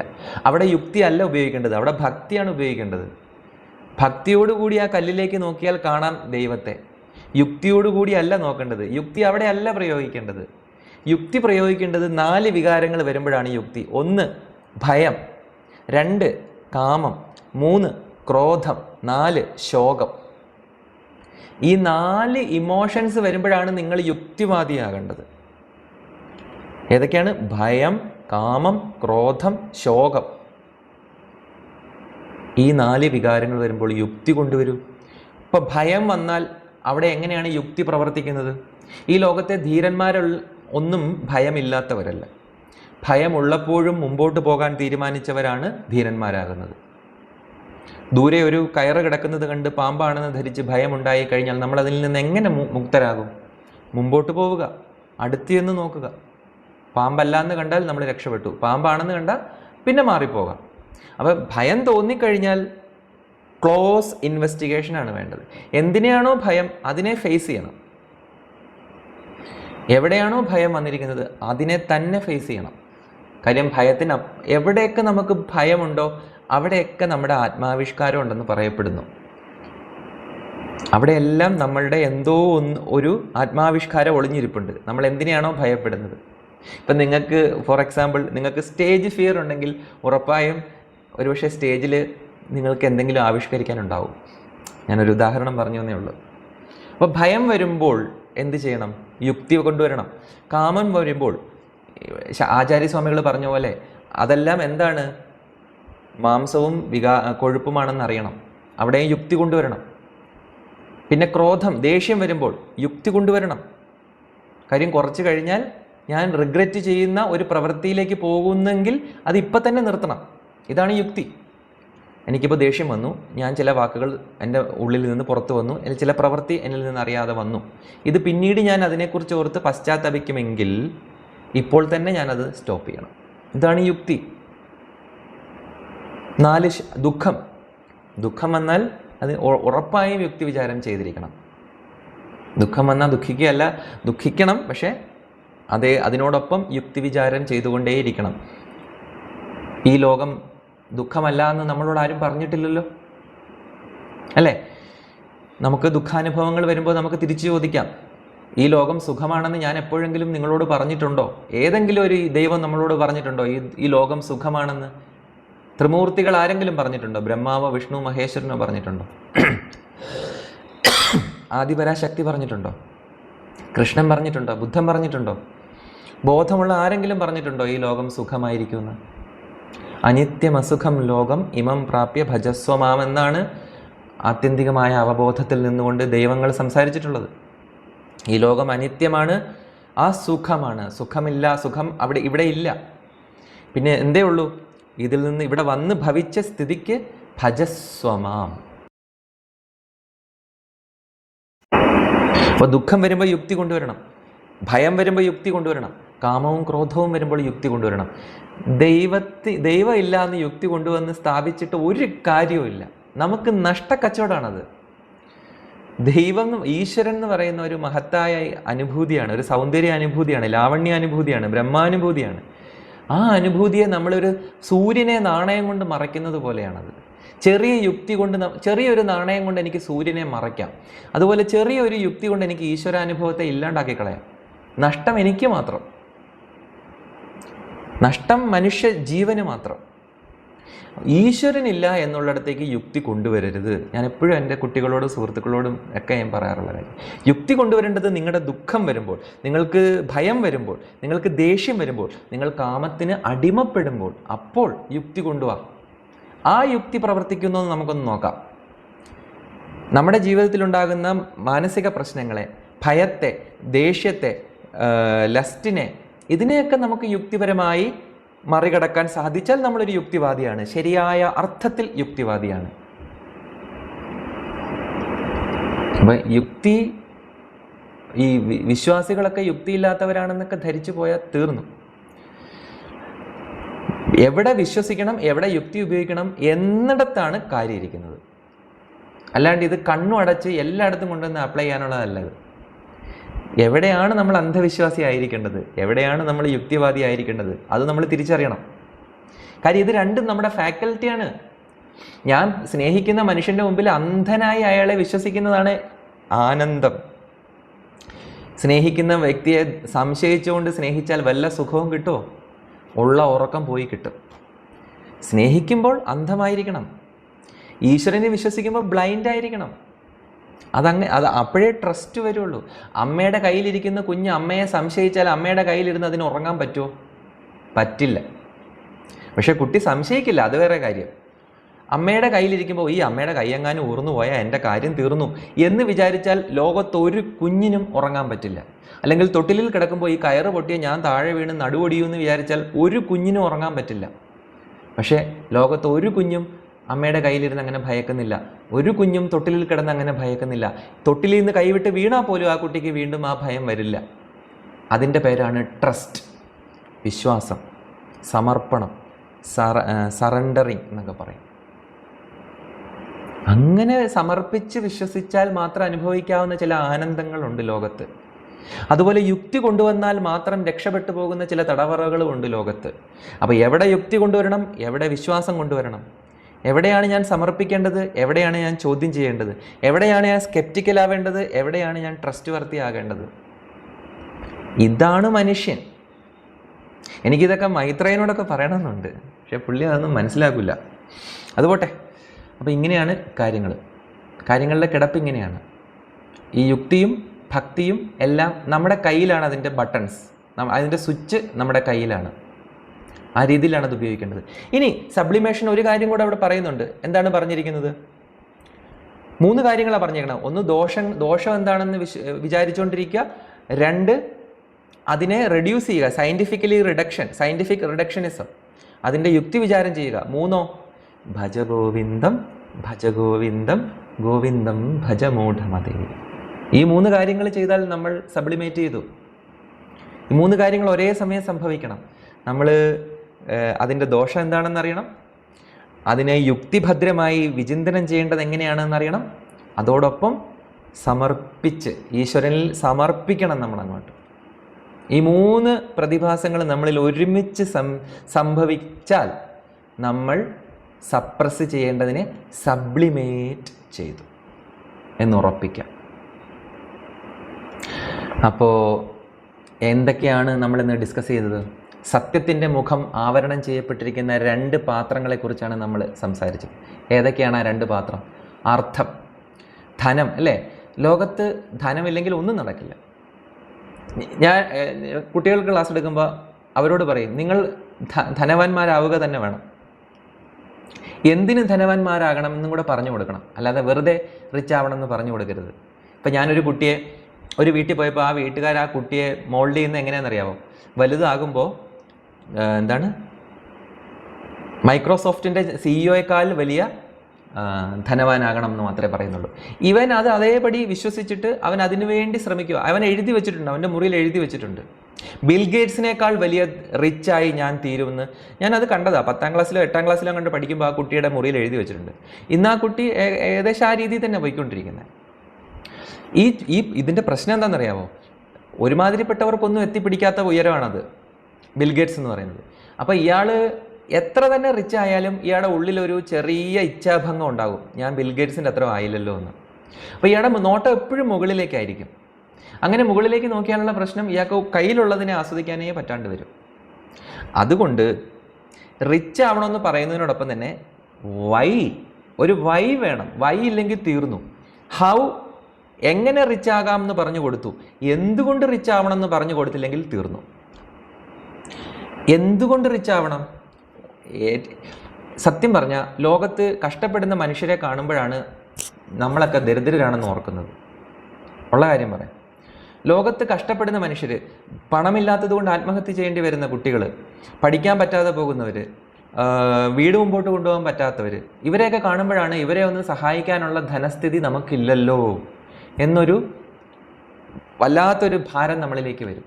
അപ്പോൾ മാത്രമാണ് നമ്മൾക്ക് ധനമില്ല എന്ന് നമ്മൾ ഓർക്കുന്നത്. അപ്പോൾ നമ്മൾ എന്തുകൊണ്ട് റിച്ച് ആവണം എന്ന് ചോദിച്ചാൽ, മറ്റൊരാളെ സഹായിക്കണമെങ്കിൽ നമ്മൾക്ക് റിച്ച് ആവേണ്ടിയിരിക്കുന്നു. അതിനുവേണ്ടി മാത്രമേ ധനം സമ്പാദിക്കാൻ ആഗ്രഹിക്കാവൂ. ബാക്കി ഉള്ളതൊക്കെ അതിന് താഴെ വരാവുള്ളൂ. എനിക്ക് യാത്ര ചെയ്യണം, എനിക്ക് കാറ് വാങ്ങണം, ഇതൊന്നും തെറ്റൊന്നുമല്ല. പക്ഷേ ഇതിനേക്കാളൊക്കെ മുമ്പ് നിൽക്കേണ്ടത് മറ്റൊരാളെ സഹായിക്കാൻ എനിക്ക് സാധിക്കണം. അപ്പോഴാണ് നമ്മൾ ശരിക്കും ആ റിച്ച് ആവുന്നത്. ഇതാണ് ധനത്തിൻ്റെ മനഃശാസ്ത്രം പഠിക്കുമ്പോൾ നമ്മൾ കുട്ടികൾക്ക് പറഞ്ഞു കൊടുക്കേണ്ടത്. മറ്റുള്ളവരെ സഹായിക്കാൻ മാത്രം നീ ധനവാനായി തീരണം എന്ന് പറഞ്ഞു കൊടുക്കണം. പിന്നെയുള്ള 2ാമത്തെ മൂടി ഏതായിരുന്നു? കാമം. കാമത്തെ സബ്ലിമേറ്റ് ചെയ്യുകയാണ് വേണ്ടത്. അതിനെ നിഷേധിക്കുകയല്ല വേണ്ടത്. അതിലേക്ക് മുങ്ങി താഴ്ന്നു പോയി മരിച്ചു വീഴുകയല്ല ചെയ്യേണ്ടത്. പിന്നെയോ അതിനെ സബ്ലിമേറ്റ് ചെയ്യുക. അറിഞ്ഞ് അനുഭവിച്ചുകൊണ്ട് തന്നെ അതിനെ സബ്ലിമേറ്റ് ചെയ്യുക. മനസ്സി വിചിന്തയ വാരം വാരം. അപ്പോൾ നമുക്ക് അടുത്ത വാരം അടുത്ത ശ്ലോകങ്ങളുമായി കാണാം. ഇന്നത്തെ ക്ലാസ് ഇവിടെ പൂർണ്ണമാകുകയാണ്. ഇന്നത്തെ മനനം ഇവിടെ പൂർണ്ണമാവുകയാണ്. ഇനി നിങ്ങളുടെ ഓരോരുത്തരുടെയും ടൈമാണ്. നിങ്ങൾക്ക് നിങ്ങളുടെ അഭിപ്രായങ്ങളും ആസ്വാദനങ്ങളും ഒക്കെ ഇവിടെ പങ്കുവയ്ക്കാം.